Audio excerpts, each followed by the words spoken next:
আসসালামু আলাইকুম ওয়া রাহমাতুল্লাহি ওয়া বারাকাতুহু। ওয়া আলাইকুম আসসালাম ওয়া রাহমাতুল্লাহি ওয়া বারাকাতুহু। ইন্নাল হামদালিল্লাহ নাহমাদুহু ওয়া নুসাল্লি আলা রাসূলিহিল কারীম, আম্মা বা'দ। আল্লাহ পাকের নিকট লাখো কোটি শুকরিয়া যে মহান আল্লাহ তাআলা আমাদেরকে পবিত্র শুক্রবার জুমার নামাজ আদায় করার জন্য মসজিদে আসার মতো তৌফিক দান করেছেন। এই জন্য মহান আল্লাহর নিকট শুকরিয়া আদায় করি আলহামদুলিল্লাহ।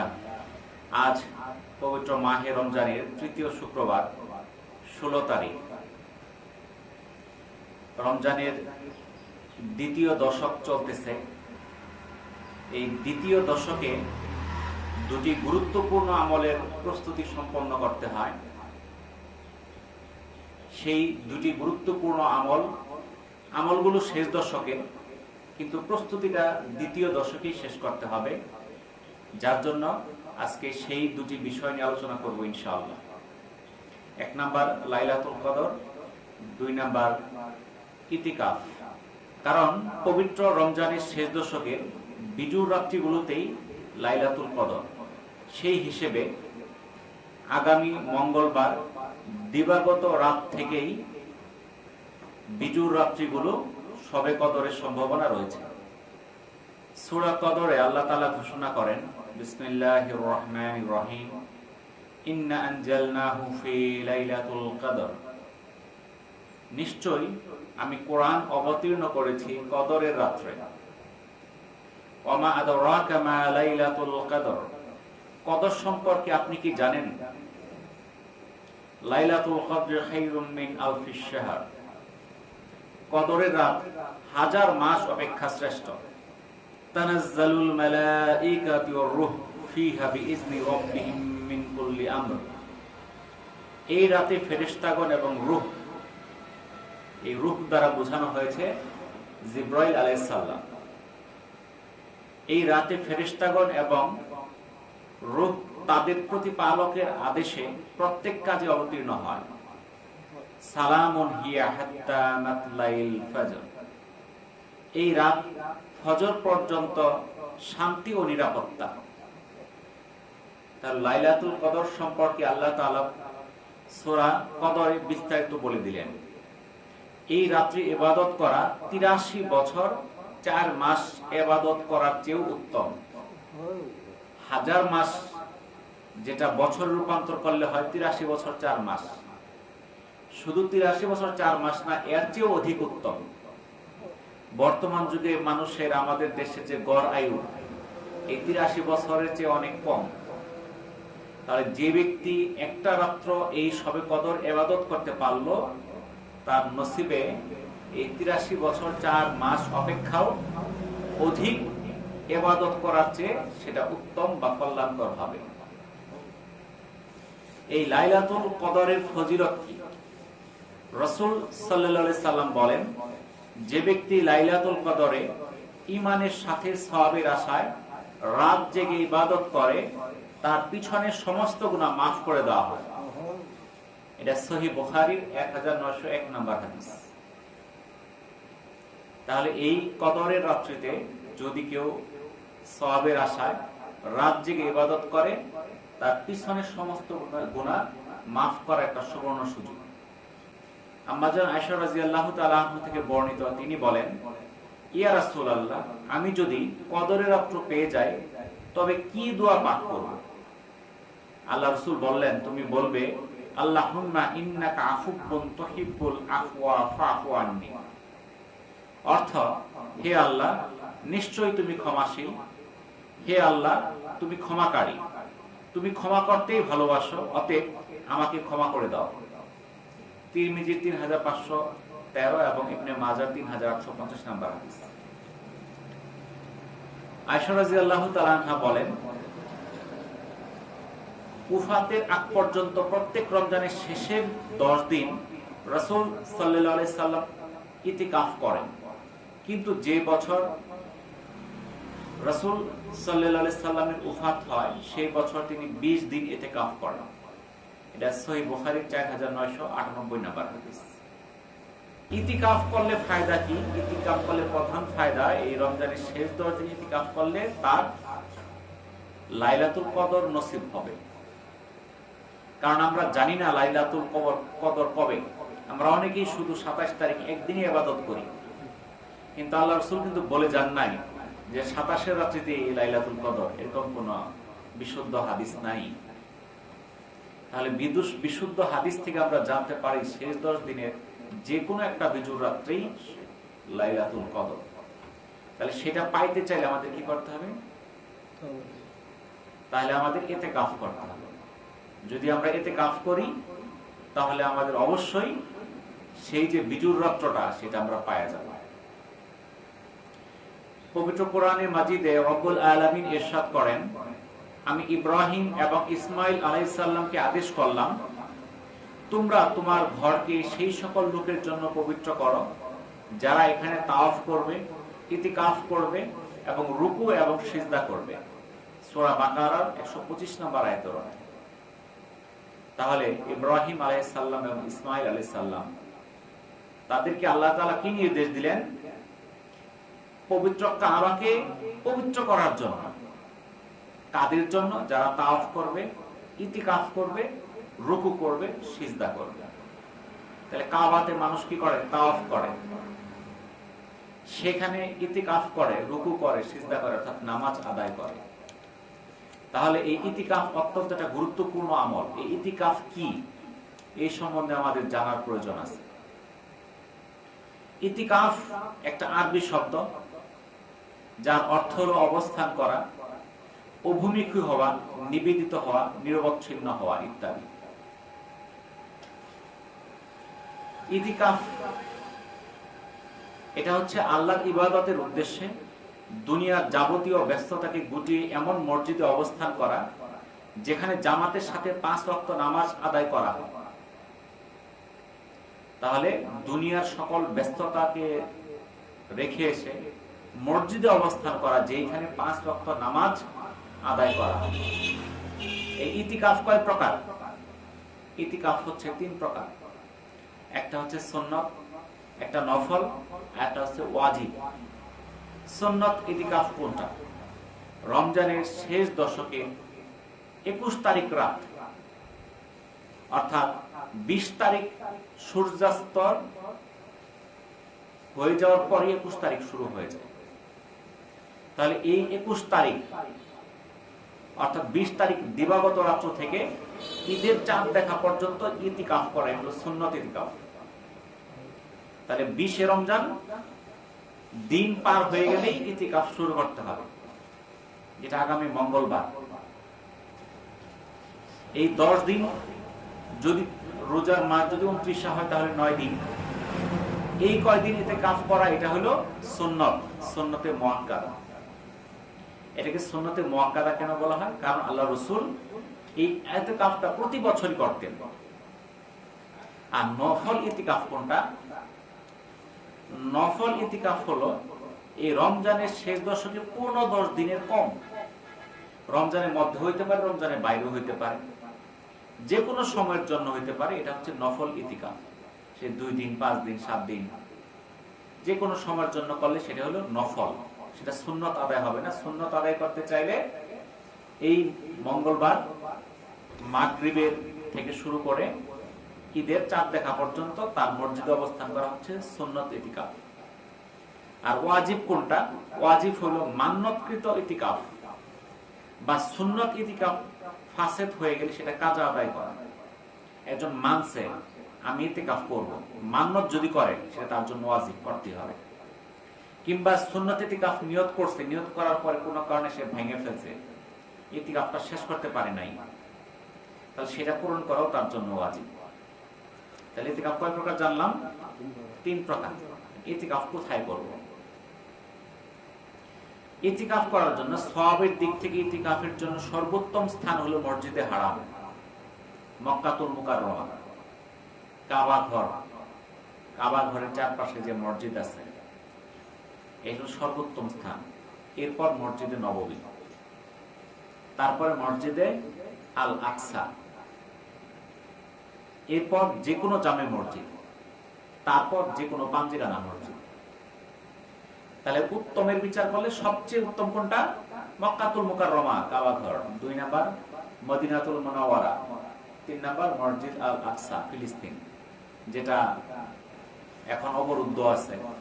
প্রতি রমজানেই সেখানে মুসলমানদেরকে নামাজের জন্য প্রবেশের অনুমতি দেওয়া হয়, কিন্তু বর্তমানে এই রমজান মাস চলার পরেও সেটা এখন বন্ধ করে রাখা আছে। ইসরায়েলের ইহুদিরা সেখানে মুসলমানদেরকে প্রবেশ করতে দিচ্ছে না, সেখানে তার রমজানের ইতিকাফ করতে পারতেছে না, কিয়ামুল লাইল আদায় করতে পারতেছে না, ফরজ নামাজগুলো সেই মসজিদের ভিতর আদায় করতে পারতেছে না। যে সেটা ইসলামের তৃতীয় পবিত্রতম স্থান, মক্কাতুল মুকাররমা মদিনা মুনাওয়ারার পরেই এই মসজিদুল আকসা ফিলিস্তিন, যেটা জেরুজালেমে অবস্থিত। তো আমাদের পক্ষে তো সেগুলো অনেকের পক্ষে সম্ভব না, কিন্তু জামে মসজিদে ইতিকাফ করা এটা তো সম্ভব। আমরা যে মসজিদে এখন আছি এটা তো একটা জামে মসজিদ, তাহলে এখানে তো ইতিকাফ করতে কোনো সমস্যা নাই। যদি কেউ পাঞ্চেখানা মসজিদে ইতিকাফ করে সেটাও চলবে, তবে মহিলাদের জন্য তারা নিজ ঘরে তারা ইতিকাফ করতে পারবে।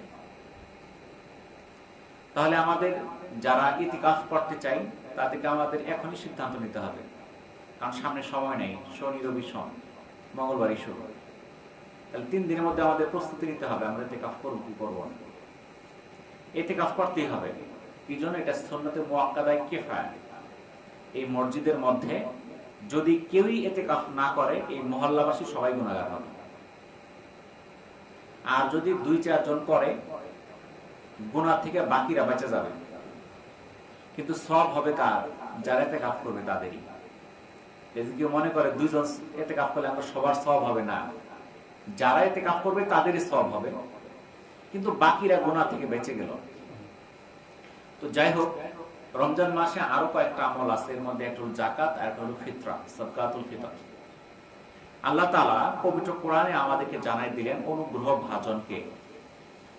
সূরা নূরের 56 নম্বর আয়াতে আল্লাহ তাআলা বলেন, তোমরা সালাত আদায় করো, যাকাত দাও এবং রাসূলের আনুগত্য করো, যাতে তোমরা অনুগ্রহ ভাজন হতে পারো।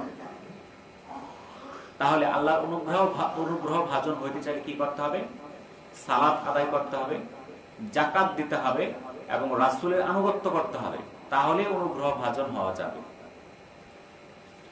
মহাপুরস্কার কে পাবে সেই সম্পর্কে সূরা নিসার 162 নম্বর আয়াতে আল্লাহ তাআলা বলেন, এবং যারা সালাত আদায় করে, যাকাত দেয় এবং আল্লাহ ও পরকালে ঈমান রাখে, আমি তাদেরকে মহাপুরস্কার দেব। তাহলে মহাপুরস্কার আল্লাহ তাআলা কাদেরকে দিবে?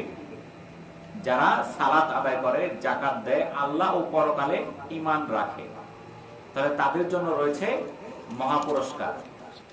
তো হেদায়েত প্রাপ্ত এবং সফল কাম কে? সূরা লুকমানের 4 এবং 5 নম্বর আয়াতে আল্লাহ তাআলা বলেন, যারা সালাত কায়েম করে, যাকাত দেয় এবং আখিরাত সম্পর্কে দৃঢ় বিশ্বাস রাখে, এইসব লোকই আল্লাহর পক্ষ থেকে হেদায়েত প্রাপ্ত এবং সফল কাম। তাহলে আমরা যদি মনে করি যে টাকা পয়সার মালিক হলে, বাড়ি গাড়ির মালিক হলে সফল কাম, আল্লাহ বলেন সফল কাম কারা? যারা সালাত আদায় করে, যাকাত দেয়, আখিরাত সম্পর্কে দৃঢ় বিশ্বাস রাখে, তারাই হচ্ছে আল্লাহর পক্ষ থেকে হেদায়েত প্রাপ্ত সফল কাম। তাহলে নামাজের পাশাপাশি যে পরের যে জিনিসটা আছে তার নাম হলো যাকাত। তাহলে যাকাত একটা গুরুত্বপূর্ণ আমল, এটা ইসলামের 5টা ভিত্তির তৃতীয় ভিত্তি, 3 নাম্বার ভিত্তি, 3 নাম্বার খুঁটি। এই খুঁটিটা বিহীন কিন্তু আমাদের ইসলাম পরিপূর্ণ হবে না, কারণ ইসলামকে পরিপূর্ণ করতে চাইলে আমাদের 5টা খুঁটিকেই আঁকড়িয়ে ধরতে হবে। তো এই যাকাত কিভাবে দিতে হবে? স্বর্ণের হিসাবে এটার পরিমাণ হচ্ছে 20 মিসকাল, বর্তমান হিসাবে যেটার পরিমাণ হয় 7.5 ভরি। এটা সুনানে আবু দাউদের প্রথম খণ্ডের 221 নম্বর হাদিসে বর্ণিত আছে। আর রূপার ক্ষেত্রে সেটা নিসাব হচ্ছে 200 দিরহাম, যেটা বর্তমান হিসেবে আমরা 52.5 তোলা। এটা সহিহ বুখারী 1446 নম্বর হাদিস।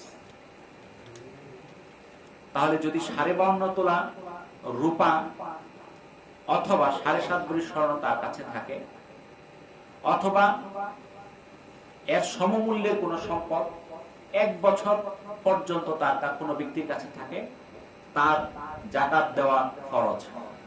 কত? শতকরা 2.5 টাকা, 100-তে 2.5 টাকা, 1000 টাকায় 25 টাকা।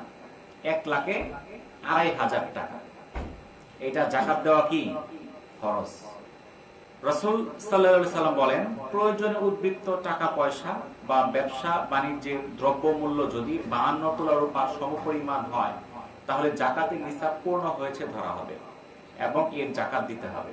এটা মুসান্নাফে আব্দুর রাজ্জাকের 6797 নম্বর হাদিস এবং মুসান্নাফে ইবনে আবি শাইবার 9937 নম্বর হাদিস।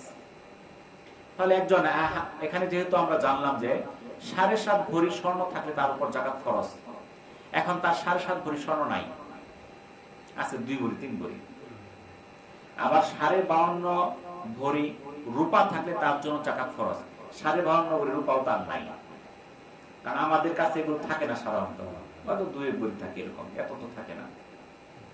কিন্তু এই হাদিসটায় আল্লাহ রাসূল বললেন, যদি কারো কাছে এই 52.5 তোলা রূপার সমপরিমাণ টাকা, ব্যবসা, পণ্য, মালামাল এগুলো থাকে, তাহলে তার জন্য জাকাত ফরজ হয়ে যাবে। তাহলে সেই হিসেবে 52.5 তোলা রূপার দাম প্রায় 1.25 লক্ষ টাকা। তাহলে 1.25 লক্ষ টাকা যদি তার হাতে থাকে, আমানত থাকে, ব্যাংকে থাকে, তার ব্যবসায়িক পণ্য হিসেবে থাকে, তাহলে তার জাকাত দিতে হবে প্রতি লাখে 2,500 টাকা।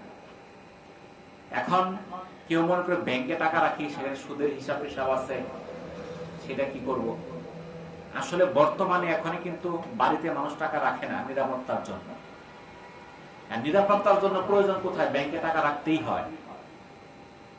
আপনি সুদমুক্ত অ্যাকাউন্টও করতে পারেন, কোনো সমস্যা নাই, সেই সুযোগ আছে। তাহলে ব্যাংকের টাকা রাখলেও সেটার উপর জাকাত দিতে হবে। অনেকে সেখানে ফিক্সড করে রাখে, এফডিআর করে রাখে, সেটার উপরও জাকাত দিতে হবে। কারণ সেই টাকা আপনি ব্যাংকে যা চাইলে আপনাকে দিয়ে দিবে। মনে করে যে না, আমার হাতে তো টাকা নাই, টাকা সব ব্যাংকে রেখে দিচ্ছি, লক্ষ লক্ষ কোটি কোটি, আমার তো জাকাত দেওয়ার দরকার নেই, হাতে তো টাকা নাই, ওটা আমার সঞ্চিত টাকা, সেটা আমার টাকা এবং আমি যখন চাবো আমি ব্যাংক থেকে নিয়ে আসতে পারবো। অর্থাৎ সেই টাকার কি করতে হবে? জাকাত দিতে হবে। সূরা বাকারার 267 নম্বর আয়াতে আল্লাহ তাআলা বলেন, হে ঈমানদার লোকেরা, তোমরা নিজেরা যা অর্জন করেছ সেই পবিত্র সম্পদ এবং যা আমি জমিনের ভিতর থেকে তোমাদের জন্য বের করে এনেছি, তার একটি উৎকৃষ্ট অংশ আল্লাহর পথে ব্যয় করো। তাহলে পবিত্র কোরআনে আল্লাহ তাআলা আমাদেরকে জানাই দিলেন, কি জানাইলেন?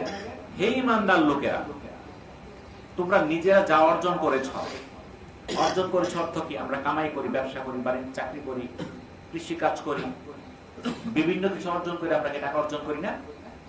সেই পবিত্র সম্পদ যা আমি জমিনের ভিতর থেকে তোমাদের জন্য বের করে এনেছি। আমরা অনেক মনে করি আমরা গ্রামের মধ্যে থেকে, আমরা আবার জাকাত কিসের? জাকাত তো হয় কোত্থেকে? যারা টাকা পয়সাওয়ালা লোক, ব্যবসা বাণিজ্য করে, চাকরি করে, অনেক টাকার মালিক, তারা জাকাত দিবে। আমরা গ্রামের মধ্যে থেকে, আমগর ব্যবসাও নাই, চাকরিও নাই, কৃষি কাজ করি, আমাদের আবার কিসের জাকাত? কিন্তু আল্লাহ তাআলা পবিত্র কোরআনে বললেন, তোমাদের জন্য জমিনের ভিতর থেকে যেই অংশ বের করে দিয়েছি তার একটি উৎকৃষ্ট অংশ আল্লাহর পথে ব্যয় করো। অর্থাৎ এই যে ফসলের জাকাতটা, এটাকে কি বলা হয়? এটাকে বলা হয় উসর। ধান, গম, ভুট্টা, পাট ইত্যাদি আমরা চাষ করি, এগুলোর একটা অংশ আল্লাহর রাস্তায় দান করতে হবে জাকাত হিসেবে। যারা ব্যবসায়িক পণ্য রাখে, ব্যবসায়িক পণ্য এটা নিসাব পূর্ণ হয় কতদিনে? 1 বছরে। যদি নিসাব পরিমাণ সম্পদ 1 বছর থাকে, তাহলে তার জাকাত দিতে হবে। কিন্তু যারা কৃষক, এদের জাকাত কিন্তু বছরে একবার না, যতবার ফলন হবে ততবার তার এই ফসলের জাকাত বা উসর দিতে হবে। আপনি যদি বছরে 2 বার ধান চাষ করেন, 2 বার উসর দিতে হবে। 3 বার চাষ করেন, 3 বার দিতে হবে। কিন্তু যদি আপনি ব্যবসায়িক পণ্য হিসেবে রাখেন, সেটা তো একবার দিলেই চলবে। কিন্তু আমরা মনে করি যারা কৃষক, এদের কোনো জাকাতই নাই। আমাদের মধ্যে অনেকেই আছে 100-200 মণ ধান পায়, ওদের প্রচুর জমি আছে, তারা জাকাত দেয় না। এই জাকাতের পরিমাণটা কত? এই জাকাতের পরিমাণটাও জানে না, জানার চেষ্টা করে না, ইমাম সাহেবের কাছে বা আলেমদের কাছে জিজ্ঞাসা করে না। জিজ্ঞাসা করে না কি জন্য? যদি আলেম সাহেব বলে যে আপনাকে দিতে হবে, জাকাত দিতে হবে, উসর দিতে হবে, তখন তার বিপদে পড়ে যাবো। ওর সে জিজ্ঞাসা করলাম না, জানলামও না। তো শয়তান তো আমাদের এটা ধোঁকা দেয়। তা শয়তানের কথা আছে, না জানলে সব মাপ। এগুলো শয়তানের কথা। তো আমি জানলাম না, তাহলে আমার দিতে হবে না। এখন আমাদের বাংলাদেশে রাষ্ট্রের কিছু আইন আছে, তাই না, যে এই অপরাধ করলে এই শাস্তি। এখন আপনাকে পুলিশে ধরে নিচ্ছে, আদালতে যায় যদি বলেন আমি তো জানি না এই অপরাধ করলে আমাকে শাস্তি দেওয়া হবে, আমি জানি না, আমাকে ছেড়ে দেন, তাকে ছেড়ে দিবে? বিচারক কিন্তু ঠিকই তার শাস্তি দিবে। তো এই যে আল্লাহ তাআলা আমাদেরকে বিবেক বুদ্ধি দিয়ে দিল, আমাদের কিন্তু এগুলো জানার জন্যই, যে কতটুক ফসল হলে আমার যাকাত দিতে হবে, কিভাবে দিতে হবে, নামাজ কিভাবে করতে হবে, এর মধ্যে কি কি ফরজ আছে, ওয়াজিব আছে, সুন্নত আছে, এগুলো জানার জন্য তো আমাদেরকে বিবেক বুদ্ধি দিছে। আর এই বিবেক বুদ্ধি দিয়া আমরা দুনিয়ার সমস্ত কাজ করতে পারতেছি, কত কিছু শিখতেছি, কিন্তু শিখতে পারলাম না কি আল্লাহর ফরজ হুকুমগুলো। তো এটা কিন্তু বাঁচার উপায় নাই। ওই শয়তানের কথায় যদি চলি, না জানলে সব মাপ, তাহলে কিন্তু শয়তানের নির্দেশিত পথেই যাইতে হবে। তাহলে আমাদের জানতে হবে। নবী করিম সাল্লাল্লাহু আলাইহি সাল্লাম বলেন, যেই জমি নদী নালা পানিতে সিক্ত হয় তার উসর 10 ভাগের 1 ভাগ, অর্থাৎ সেচ ছাড়া হয়। আর যেই জমিতে সেচের মাধ্যমে ফসল ফলানো হয় তার উসর 20 ভাগের 1 ভাগ। এটা সহিহ মুসলিমের 2144 নম্বর হাদিস। তাহলে আমরা তো সাধারণত সেচের মাধ্যমে ফসলগুলো করি।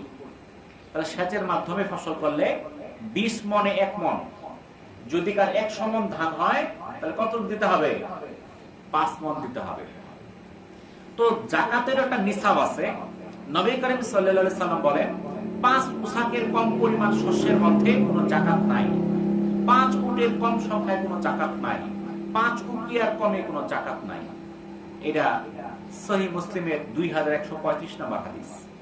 তাহলে এই হাদিস থেকে আমরা জানতে পারলাম 5 উসাক, যার পরিমাণ 25 মণ।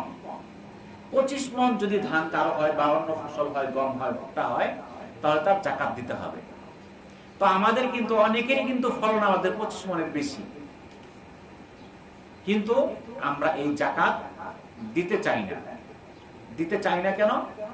কারণ মনে করি 100 মণ ধান ফলাইছি, 5 মণ দিয়ে দিব, আমার এখানে কামলা গেছে, সার গেছে, বীজ গেছে, কত টাকা খরচ হয়েছে, আরো 5 মণ দিলে 5000 শেষ, আমার তো কামাই শেষ, আমি দিব কেমনে, আমার তো আরো লস হবো। এই চিন্তা আমরা করি। কি জন্য করি? কারণ আমাদের ইমানের ঘাটতি। যে আল্লাহ তাআলা আমার ফসল ক্ষেতের মধ্যে 50 মণ দিল, সেই আল্লাহ তাআলা আরো 5 মণ বাড়ায় দেওয়ার ক্ষমতা কি নাই? তাহলে আমার যদি দৃঢ় বিশ্বাস থাকে, আমার ফলন বেশি হইতে পারে, অথবা যেই ফলনটুক হয়েছে তার মধ্যে বরকত হয়ে যেতে পারে। আপনি বরকত কি আপনি দেখেন, আমাদের যারা সম্মানিত ইমাম সাহেব আছে তাদেরকে কত দেন বেতন? মাসে 20-50 হাজার, 1 লাখ দেন। তাদের যে বেতন দেন এটা কোনো বেতনই না। একজন শ্রমিক কাজ করলেও এর চেয়ে বেশি বেতন পায়। কথা সত্য না মিথ্যা? দেখেন ইমাম সাহেব যারা আছে, আলেম সাহেব যারা আছে, এরা কারো কাছে চা খাইতে হয় না, আল্লাহ তাদেরকে সুন্দরভাবেই চলায়। কিন্তু আপনি দেখবেন বড় বড় শিল্পী যারা আছে, পত্রিকায় দেখা যায় অমুক শিল্পী ক্যান্সারে ভুগতেছে, তার চিকিৎসার টাকা নাই, মানুষের দ্বারে দ্বারে হাত পাততেছে, তারা কোটি কোটি টাকা ইনকাম করছে, এরকম খবর আপনি পত্রিকা খুললেই পাবেন। অনেক টাকার মালিক, কয়েকশো কোটি টাকার মালিক আজকে রাস্তায় পালায় পালায় ঘুরতেছে, তার কোনো চলাচলের উপায় নাই, ঢাকায় যায় রিক্সা চালাতেছে, গার্মেন্টসে কাজ করতেছে। কি কোন? অনেক টাকার মালিক ছিল, আজকে আপনার কাছে চা খায়। এরকম হয়ে যায় না? কি জন্য? তার অনেক টাকা ইনকাম করছিল বৈধ অবৈধ ভাবে, কিন্তু তার মধ্যে কি নাই? বরকত নাই। আপনি যদি হালাল কামাই করেন, আপনার ফসল 50 মণ হয়েছে, এই 50 মণের বরকত থাকলে আপনার সমৃদ্ধি হবে। আর যদি বরকত না থাকে, আপনি 5 মণ ধান দিলেন না, 100 মণে 5 মণ হয়েছে, দিচ্ছেন না, এমন অসুখ হয়েছে, ডাক্তারের কাছে গেছেন, টেস্ট দিচ্ছে, টেস্টের খরচ 10,000, 10 মণ কিন্তু গেছে গা, খালি পরীক্ষা করতেই। এরপর চিকিৎসার খরচ তো আছেই, বিপদ আপদ আসতেই থাকবে, টাকা যাইতেই থাকবে। তখন কিন্তু আপনি চিন্তা করেন না আমি 100 মণ ধান পাইছি, আমি চিকিৎসা করবো আমি। তখন ধান তো বিক্রি করেনি, জমি পর্যন্ত বিক্রি করে ফেলেন জীবন বাঁচানোর জন্য। সত্য না মিথ্যা? কিন্তু আল্লাহ যে চাইছে আপনাকে 20 মণ ধানের মধ্যে 1 মণ, আপনি দিতেছেন না। বিপদ যখন আসে তখন ঠিকই কিন্তু খরচ করতেছেন, আল্লাহ কিন্তু আপনার কাছ থেকে নিবেই, হয়তো আপনার ইচ্ছায় অথবা অনিচ্ছায়। আপনি যদি স্বেচ্ছায় এই যাকাতটা, ফসলের উসরটা দান করেন, তাহলে কি হবে? আপনি এটা ফায়দা পাবেন, সওয়াব পাবেন, পুরস্কার পাবেন। আর যখন জোর করে নেওয়া হবে, তখন এর কোনো পুরস্কার পাওয়া যাবে না। বুঝতেছেন কথা কি? তাহলে আমাদের কি ফসলের উৎসব দেওয়া দরকার কিনা বলেন? কিন্তু দেখা যায় আপনি সারা গ্রাম খুঁজাও 2-1 লোক খুঁজা পাওয়া যায় না যে উৎসব দেয়। দিছি তো কেমনে দিছি? মসজিদে 2 ধরা দিছি, আর প্রতি মিসকিতে 2 ধরা 4 ধরা দিয়ে দিছি। শেষ। মসজিদে কি উৎসব দেওয়া যায়, জাকাত দেওয়া যায়, ফিতরা দেওয়া যায়? মসজিদ পবিত্র ঘর, আল্লাহর ঘর, এখানে বিশুদ্ধ টাকা দিতে হবে, জাকাত ফিতরা টাকা দেওয়া যাবে না তো। এখানে সাধারণ দান দিতে হবে, যেটা দান, ফিতরা না, জাকাত না, এটা এখানে দেওয়া যাবে না, সদকা দেওয়া যাবে না মসজিদে, পবিত্র ঘর। এটা যাদের হক, ফকির, মিসকিন, এতিম, অসহায়, এরকম 8টা খাত আছে, সেই 8টা খাতের মধ্যেই এগুলো দিতে হবে, বাইরে দেওয়া যাবে না। এর বাইরে আপনি দিলে আদায় হবে না। আপনার ফসল হয়েছে 200 মণ, 200 মণে হয়ে গেছে 10 মণ, ফকিরে দিচ্ছেন 4 ধরা, তাহলে হইল আপনার 200 মণ থেকে আপনার কত হবে? 10 মণ আলাদা করে ফেলতে হবে। 100 মণ হইলে 5 মণ আলাদা করে ফেলতে হবে, সেই ফসলটা আলাদা থাকবে। সেটা আপনি ফকির, মিসকিন, এতিম, অসহায় যারা হকদার, এই জাকাত, ফিতরা, উসর এটা গ্রহণ করার জন্য যে হকদার, তাদেরকে আপনি দিবেন। সেই খাদ্যটা যখন আপনি আপনার নিজের খাদ্যের মধ্যে মিশাই ফেললেন, আপনার সম্পূর্ণ খাদ্য কি হয়ে গেল? বিশুদ্ধ থেকে অবিশুদ্ধ হয়ে গেল, ভেজাল হয়ে গেল। তখন কিন্তু আপনার খাদ্যের এই যে খাদ্যটা আপনার জন্য যদিও হালাল, মাছ মাংস সব খাওয়া হালাল, কিন্তু সেটা বরকতপূর্ণ হবে না। হালাল থেকে হারামের পথে ধাবিত হবে। ঠিক আছে না? মাছ মাংস খাওয়া হালাল, আর যদি সুদের টাকা দিয়ে খায়, কি হালাল থাকলো? ঘুষের টাকা দিয়ে খায়, হালাল থাকলো? কারণ পবিত্র রিজিক খাওয়া এটাও একটা ফরজ। ফরজের পর আরেকটা ফরজ হচ্ছে পবিত্র হালাল খাদ্য খাওয়া। কিন্তু আমরা যে এই যে উসর না দিয়া, জাকাত না দিয়া আমি ফসল ঘরে উঠাইতেছি আর খরচ করতেছি, তাহলে খাদ্যটা আমার জন্য পবিত্র থাকলো কিনা আমাদের চিন্তা করা দরকার। তাহলে আমরা চেষ্টা করি, আমরা যারা ফসল আমাদের এই যে 25 মণের বেশি হয়, 20 মণে 1 মণ আমরা উসর হিসেবে আমরা দিয়ে দিই। বুঝতে পারছেন? আপনার কমবে না। আপনি চিন্তা করেন না যে আপনি জাকাত দিলে, আপনি ফিতরা দিলে, আপনি উসর দিলে গরিব হয়ে যাবেন, এই চিন্তাটাই করেন না। আপনি আল্লাহর পথে যারা খরচ করবে, আপনি যে আল্লাহর পথে যে জাকাত দেন, আপনার সম্পদ কমবে না, আপনি অভাবী হবেন না, এই চিন্তা করেন না। কিন্তু আমাদের ইমানের ঘাটতির জন্য মনে করি আমি জাকাত দিলে আমার সম্পদ কমে যাবে, এটা আমরা মনে করি। কিন্তু আপনি জাকাত দিয়া দেখেন, আপনি এই বছর থেকে শুরু করেন, উসর মাইপে হিসাব করেন, আপনি ইমাম সাহেবের কাছে জিজ্ঞাসা করেন আমার এত মণ ধান হয়েছে, আমি কতটুকু উসর দিব, উনি বলে দিবে। আপনি ওই ফসলটা আলাদা করেন, করে আপনি উসর দেন, দেখবেন আপনার বরকত বাড়ে না কমে। দেখেন, শুধু আপনি টেস্ট করেন, দেখেন আপনার বিপদ আপদ এমনিতেই কমে যাবে। কারণ দানের কারণে কি হয়, তার আকস্মিক বিপদগুলো আল্লাহ তাআলা দূর করে দেয়। একটা ঘটনা বলি, যদিও সময় খুব স্বল্প, আর 4-5 মিনিট সময় আছে, আর আমি আজকে চলে যাবো। আল্লাহ তাআলা নিয়ে আসলে দেখা হবে, না নিয়ে আসলে তো দেখার কিছু নাই। হযরত সুলাইমান আলাইহিস সালামের সময় একটা ঘটনা।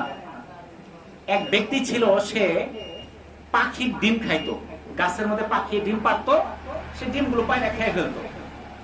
তো সুলাইমান আলাইহিস সালাম এমন একজন নবী ছিলেন যিনি সমস্ত মাখলুকের ভাষা জানতেন। তো সেই পাখি সুলাইমান আলাইহিস সালামের কাছে যে বিচার দিতেছে, অমুক এক ব্যক্তি, আমি ডিম পারি, কিন্তু পারার পরে ডিমটা পায়রা নিয়ে এসে পড়ে, এতে আমার খুব কষ্ট হয়। আমার ডিমটা থেকে বাচ্চা ফুটতো, বাচ্চাটা বড় হইতো, আমার মনে মনে কষ্ট লাগে। আপনার কাছে বিচার দিতেছি, ওই লোকটাকে আপনি বলে দিবেন যেন ডিম না খায়। তখন সেই সুলাইমান আলাইহিস সালাম সেই লোককে ডাকায় আনলো, আনার পর তাকে বলে দিল, কঠিন ভাবে বললো, তুমি সেই গাছ থেকে ডিম পেড়ে খাওয়া না, যদি ডিম পরে খাও তোমাকে কঠিন শাস্তি দেওয়া হবে। তো বলে দিছে। তো ডিম কিছুদিন পরে আবার যখন পাখির ডিম পাড়ার সময় হয়েছে, ওই লোক ভুলে গেছে, বেশ কয়েকদিন হয়ে গেছে, তো তার আর ততটুকু খেয়াল নাই, কিংবা খেয়াল থাকলো খোঁজ বলছে যে খোঁজ পাবে না, সে যে ডিম আবার পায়রা খেয়ে ফেলছে। আবার তো পাখি গেছে সুলাইমান আলাইহিস সালামের কাছে, বলছে, হে আল্লাহর নবী, দেখেন ওই লোকের আপনি না করলেন, আবার তো ডিম খাইছে। তখন বলে যে আচ্ছা ঠিক আছে, তুমি যাও, আমি এটার ব্যবস্থা নিতেছি। তখন সুলাইমান আলাইহিস সালামের কথায় চলতো কারা? জিন। সুলাইমান আলাইহিস সালামের কথায় জিনেরা চলতো, তার তথ্য বহন করত। তো একজন জিনকে দায়িত্ব দিল যে তুমি ওখানে থাকবা, গাছের ওখানে। যখন পাখিয়ে ডিম পারবে তখন তাকে নিয়ে এমন দূরে নিক্ষেপ করবা যেন সে আর উঠে আসতে না পারে, এটা বলে দিল। তো সেই জিন যায় পাহারায় চলে গেল সেই গাছের মধ্যে। কি পাহারা? যে ওই লোক যখন ডিম খাইতে আসবে আমি তাকে ইচ্ছা মতো শাস্তি দিব, এমন জোরে একটা ঢিল দিব তুই ছাড় পাহাড় গাছে উঠতে না পারে। তো সে ওখানে বসে আছে। তখন ওই যে লোক আবার ডিম যখন পারে, ওই তো জানে ডিম পারে কোন সময় সময় হয়েছে গেছে। যাওয়ার সময় গাছের গোড়ায় আসতেই একটা লোক তার কাছে সওয়াল করতেছে যে আমাকে কিছু দান করো, কিছু খাদ্য দাও। তখন সেই ব্যক্তি, তার কাছে কিছু ছিল, ওই ব্যক্তিকে দিয়ে দিয়েছে। সে গাছে উঠছে। গাছে উঠার পরে সে যখন ডিমটা নিয়ে আসলো, জিন গেছে তাকে ধরার জন্য, কিন্তু জিনকেই কে ধরে রাখছে জিন আর বুঝতে পারতেছে না, সে যাইতে পারতেছে না। সে কি ডিম পায়রা খাইতে আছে। আবার সেই পাখি যা বিচার দিচ্ছে সুলাইমান আলাইহিস সালামের কাছে যে এই ব্যাপার, এই ঘটনা, এটা কি করা যায়। সে তো ডিম পাইরেই খাইলো। সুলাইমান আলাইহিস সালাম ডাক দিল কারে? সেই জিনেরে। এই তোমাকে যে দায়িত্ব তুমি পালন করছো নাকি? তুমি তো দায়িত্ব অবহেলা করছো, তোমাকে শাস্তি দেওয়ার প্রয়োজন। তখন সেই জিন বলল আমি তো রেডি ছিলাম, কিন্তু যখন আমি তাকে ধরতে গেছি কে জানি আমাকে ধরে রাখছে, ফেরেশতাই ধরে রাখছে না কে ধরে রাখছে বুঝতেছি না, আমি যাইতে পারি নাই, তাকে ফেলতে পারি নাই। তখন বলল কি ওখানে কিছু হয়েছিল? বলল যে আমি দেখলাম লোকটা যখন আসলো, একটা সওয়ালকারী আসলো, সওয়াল করলো, তাকে কিছু দিয়া দিল। এই লোকটা উঠলো, সে ডিম পায়রা নিয়ে গেল, আমি আর কিছু করতে পারলাম না।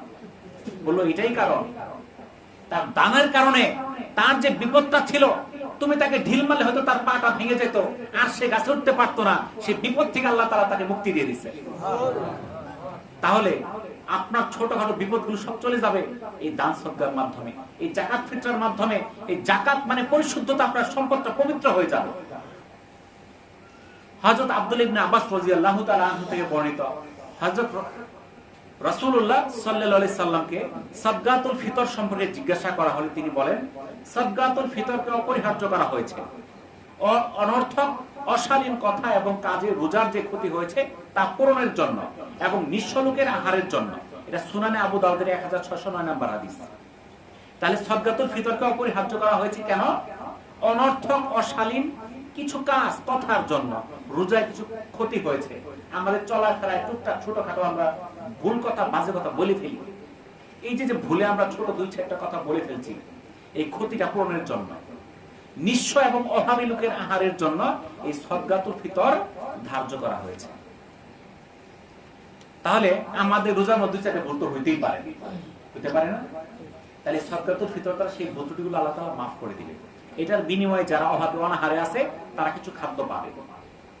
তো এই সাদকাতুল ফিতরটা কখন দিতে হয় সেই সম্পর্কে সুনানে আবু দাউদের 1609 নম্বর হাদিসে আল্লাহ রাসূল বলেন, যেই ব্যক্তি ঈদের সালাতের আগে এটা আদায় করবে তা সাদকাতুল ফিতর হিসেবে গ্রহণযোগ্য হবে, আর যে ঈদের সালাতের পর আদায় করবে তা নফল সাদকা হিসেবে গ্রহণ হবে, সেটা সাদকাতুল ফিতর হিসেবে গ্রহণ হবে না। আমরা অনেকে ঈদের দিন দেই, ঈদের দিনও দেওয়া যাবে না, নামাজের আগে দিতে হবে। তো ঈদের আমরা চেষ্টা করি রোজার মধ্যেই দিয়ে দেওয়ার জন্য, কারণ ঈদের দিন সওয়ালকারী আপনি খুঁজে পাইলেন না, আপনার সময় থাকলো না, কিংবা ব্যস্ততার জন্য দিতে পারলেন না, পরে সদকা যদি 1 টাকার জায়গায় 100 টাকাও দেন, 1000 টাকাও দেন, ওই সদকা আদায় হবে না। বুঝেছেন তো? আমরা সেই খাইছি সুবে সাদেকের আগে, কেউ যদি সুবে সাদেকের পরে খায় আর রোজা সারা বছর রাখে, রোজা হবে না, তার সুবে সাদেকের আগেই সেহরি খাইতে হবে। তো এই সাদকাতুল ফিতর এটা ঈদের নামাজের আগেই দিতে হবে, পরে যদি 1 টাকা যান, 1 লক্ষ 1 কোটিও দেন, ওইটা আদায় হবে না। বুঝতে পারছেন তো? ঈদের নামাজের আগেই দিতে হবে। হযরত আব্দুল্লাহ ইবনে আমর রাদিয়াল্লাহু তাআলা আনহু থেকে বর্ণিত, আল্লাহ রাসূল সাল্লাল্লাহু আলাইহি সাল্লাম একজন ঘোষক প্রেরণ করলেন, যেন মক্কার পথে পথে সেই জন্য এই ঘোষণা করে, জেনে রাখো প্রত্যেক মুসলিম নর নারী, গোলাম স্বাধীন, ছোট বড় সকলের উপর সাদকাতুল ফিতর পরিশোধ করা অপরিহার্য। সেটা 2 মুদ গম বা 1 সা অন্য খাদ্যদ্রব্য। এটা জামে তিরমিজির প্রথম খণ্ডে 85 নম্বর হাদিস। তাহলে এটা কাদের দিতে হবে? নর নারী, গোলাম স্বাধীন, ছোট বড় জাকাত তো একটা বয়সের উপরে, সম্পদের উপরে, তাই না? ফিতরা একটা বাচ্চা জন্মগ্রহণ করতে আপনার ঈদের দিন শুভেচ্ছা দিকের আগে, ওই তো সাবালক না, নাবালক, একটা শিশু বাচ্চা, সে কথাও বলতে পারে না, তাই না? কান্নাকাটি ছাড়া ওই বাচ্চাগুলো ফিতরা দিতে হবে। তাহলে আমরা এই ফিতরাগুলো আমরা অবশ্যই সঠিকভাবে আদায় করব। তো এই ফিতরার পরিমাণটা কত? বাংলাদেশ ইসলামী ফাউন্ডেশন থেকে এটা নির্ধারণ করে দিয়েছে এই বছরের জন্য সর্বনিম্ন ফিতরা 110 টাকা, সর্বোচ্চ 2005 টাকা। যদি কেউ গমের হিসাবে দেয় তাহলে 110 টাকা। যার সামর্থ্য বেশি আছে সে জব দ্বারা পরিশোধ করলে 595 টাকা। যার সামর্থ্য আরো বেশি খেজুর দ্বারা পরিশোধ করলে 2475 টাকা।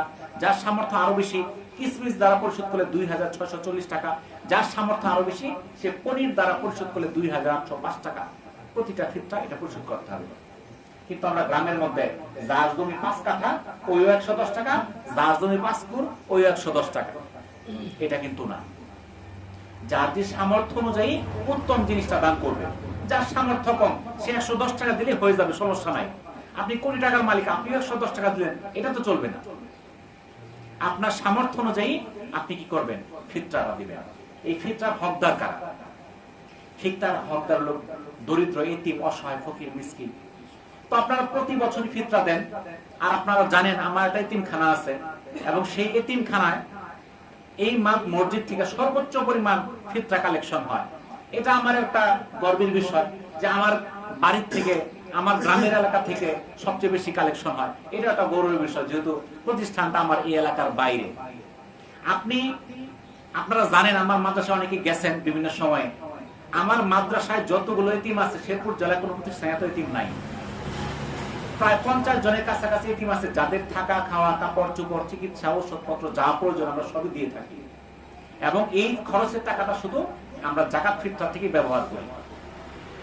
আমরা কিন্তু জাকাতের টাকা দিয়ে শিক্ষকদের বেতন দেওয়া হয় না, জাকাতের টাকা দিয়ে বিল্ডিং নির্মাণ করা হয় না। এই জাকাতের টাকাটা ওই এতিম অসহায়দের খাবারের জন্য ব্যবহার করা হয়। কারণ আপনার 50 জন এতিমকে খাওয়াতে চাইলে আপনার মাসে কি পরিমাণ খাদ্য হিসাব করে দেখেন। তাদের প্রতি বছরই কাপড় চোপড় দেওয়া হয়, যদি চিকিৎসা প্রয়োজন চিকিৎসা দেওয়া হয়, এগুলো আমরা দিয়ে থাকি। তো এই যে যদি আপনি তাদেরকে জাকাত দেন, এতিমদের আপনার এই ফিতরার টাকা দেন, সবটা আপনার বেড়ে যাবে 3-4 গুণ। কেমনে? আপনি জাকাত ফিতরা দিতে সব পাবেনই, এর পাশাপাশি তলাবে এলেম, যারা এলেম অন্বেষণ করে তাদেরকে যদি জাকাতটা দেন তাহলে সবের পরিমাণটা কিভাবে বাড়লো? আপনি জাকাত দেওয়ার সব পাইলেন, আর এটা তলাবে এলেম, তার এলেম অন্বেষণ করার ক্ষেত্রে সহযোগিতা করলেন, এইদিকে আপনি সব পাইলেন। আরো কি সব পাবেন? যাকে দিচ্ছেন সে আল্লাহর হুকুম মানে, নামাজ পড়ে, পর্দায় চলে, এরকম একটা ব্যক্তিকে আপনি আপনার ফিতরার টাকাটা দিলেন, সব বেশি হবে। আপনি এমন একটা ব্যক্তিকে দিলেন যে এতিম, যার বাবা নাই কিংবা মা নাই, এরকম এতিম অসহায়কে আপনি টাকা দিলেন, সবটা আরো বেড়ে গেল। কারণ এতিমের মাথায় হাত বোলা দেওয়াটাও সবের কাজ। আমাদের মাদ্রাসায় কিরকম এতিম জানেন? আপনারা যদি শুনেন 2 একটা কাহিনী। একটা 2টা মেয়ে পরে আমাদের বাবাও মারা গেছে, মাও মারা গেছে। আমাদের মাদ্রাসায় থাকে দীর্ঘদিন যাবত, হয়তো 4-5 বছর কিংবা আরো বেশি হয়ে গেছে, এখানে তারা অবস্থান করে। এখন বয়স একটু বড়র দিকে হইতেছে, হয়তো 13-14-15 বছর এরকম হয়ে গেছে। তাদের দাদি আছে, দাদির এনে ঘরে থাকে।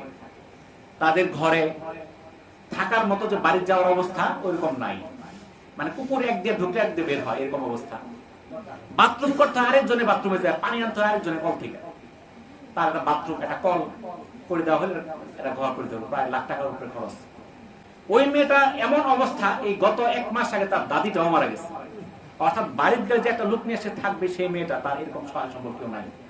আমাদের মাদ্রাসা ছুটি হয়ে গেছে, ওই মেয়েগুলো এখনো মাদ্রাসায় আছে, কারণ তার বাড়িতে কেউ নাই। দেখেন, তাহলে এই মেয়েগুলো শিক্ষার ব্যবস্থা, থাকার ব্যবস্থা, নিশ্চয়তা, এটা আপনাদের দান সৎকার মাধ্যমে হয়ে থাকে। তাহলে এই যে আপনার দানটা করলেন, সবটা অবশ্যই বেশি হবে। আমাদের এখানে অনেকেই সওয়াল করতে আসে, যারা প্রফেশনাল এই সওয়ালকারী, সারা বছর খুব ভালো চলে, রোজার মধ্যে এসে হাত পাতে। এমনি কিন্তু ভালোই চলতেছে, কাজকর্ম করে খেতেছে, কোনো সমস্যা নাই, রোজার মধ্যে আসলে হাত পাতেছে। তাহলে তারা কিন্তু অতটা অসহায় না, তারা নিজেরা কাজকর্ম করে খাইতে পারছে, কোটা হাত পাতেছে, সিজন আমি কিছু ইনকাম করবো। আপনার যারা প্রকৃত দরিদ্র তাদেরকে দেন। এই জন্য আপনাদের কাছে আমার আবেদন থাকবে, আপনাদের যে ফিতরার টাকাটা অন্তত অর্ধেক টাকা আপনারা আমার মাদ্রাসায় দেওয়ার চেষ্টা করবেন। সম্মানিত ইমাম সাহেবের কাছে রশিদ বই আছে, রশিদ বইয়ে টাকাটা দিয়ে আপনারা ঈদের আগেই দিবেন, তাহলে সব যেহেতু আপনার রোজার মধ্যে দিয়ে রোজার সবটা পায়ে যাবেন, ঈদের আগেই তার কাছে টাকাটা দিয়ে দিবেন, পরে ইনশাল্লাহ আমাদের মাদ্রাসা থেকে এসে ওনার কাছ থেকে নিয়ে যাবে। আর আমি আজকেই চলে যাব ইনশাল্লাহ, আমার 4টার সময় নকলা থেকে গাড়ি যাবে, এখান থেকে নামাজ পড়ে আমি রেডি হবো আর কি ইনশাল্লাহ। আপনারা দোয়া করবেন যেন সহি সালামতে যাইতে পারি। বিমানের সমস্যা হইতেছে, আমার 2টা বিমান চেঞ্জ করতে হয়েছে এই বর্তমান প্রেক্ষাপটের কারণে। 2টা এয়ারলাইন চেঞ্জ করে পরে টিকিট কাটা হয়েছে। সৌদি এয়ারলাইন্স তারা ফ্লাইট যাবে এটাই বলছে আর কি, এয়ারগান এয়ারলাইন্সে করা হয়েছে, সেগুলো ক্যান্সেল হয়ে গেছে। যেন সহি সালামতে আল্লাহ নিয়ে যায়, এই দোয়াটা আমার জন্য করবেন। আমি আপনাদের সবার জন্য দোয়া করবো, আল্লাহ তাআলার জন্য আমার মতো আপনাদেরকেও সেই কাবাবের মেহমান হিসেবে আল্লাহ তাআলা কবুল করে। শুনলে আমি আল্লাহ তাআলার কাছে ক্ষমা চাই, আপনারা আমাকে মাফ করবেন যদি আমার কোনো ভুলভ্রান্তি হয়ে থাকে। সবাই আমার জন্য দোয়া করবেন, আল্লাহ তাআলা যেন আমাকে সেই কাবা ঘর জিয়ারত করার জন্য সুযোগ দিয়ে দেয়। ওয়া আখিরু দাওয়ানা আলহামদুলিল্লাহি রাব্বিল আলামিন। আসসালামু আলাইকুম ওয়া রাহমাতুল্লাহি ওয়া বারাকাতুহু।